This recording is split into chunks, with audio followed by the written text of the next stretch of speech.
Uric acid आपल्या शरीरात निर्माण होणारे विष आहे. युरिक ॲसिड तयार होणे ही एक नैसर्गिक प्रक्रिया आहे. मूत्रपिंड हे विष फिल्टर करत असतात आणि मूत्रपिंडाद्वारे शरीरात काढून टाकत असतात. युरिक समृद्ध असलेले काही पदार्थ खाल्ल्याने शरीरात या विषारी घटकांचे प्रमाण वाढते. जर का आहारावर आपण नियंत्रण ठेवले नाही तर आणि आपली जीवनशैली बदलली नाही तर हे विषारी पदार्थ शरीरात वाढू लागतात. हे शरीरात सांध्यामध्ये जमा होऊ लागतात आणि क्रिस्टलमध्ये म्हणजे दगड रूपात धारण करत असतात.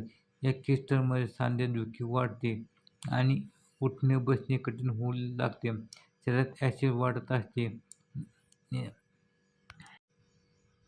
तेव्हा त्याची लक्षणे शरीरात दिसू लागतात.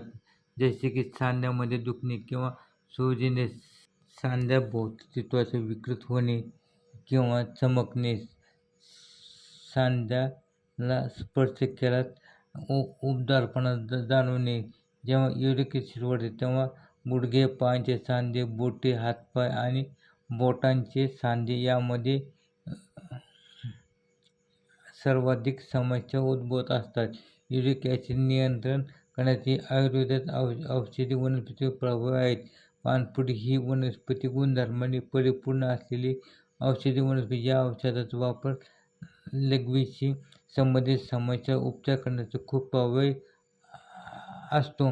पानफुटी अनेक रोगावर उपचार करत असते, ज्याच्या सेवनाने किडनी आणि लघवीच्या समस्या दूर होतात. पानफुटी युरिक ॲसिड नियंत्रणात आणत असते.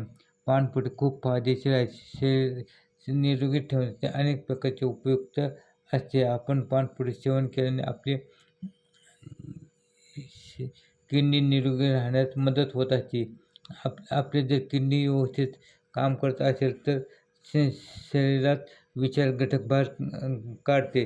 ज्या लोकांना युरिक ॲसिडचे प्रमाण जास्त असते त्यांनी पानफुटीचे अर्क काढून त्याचे सेवन केल्याने त्यांना सांधेदुखी आणि सूज यापासून सहज आराम मिळण्यास मदत होते. त्याकरता आपण पानफुटीचे पाने पाण्यात 2 ते 3 पाने पाण्यात उकळून त्याचे सेवन करा. त्याचबरोबर युरिक ॲसिड ज्यांना समस्या आहे त्यांनी पानफुटीची चटणी बनवून त्याचे सेवन करा. यामुळे त्यांची सांधेदुखी बरी होण्यास मदत होते. त्याचबरोबर शरीर निरोगीसुद्धा होईल.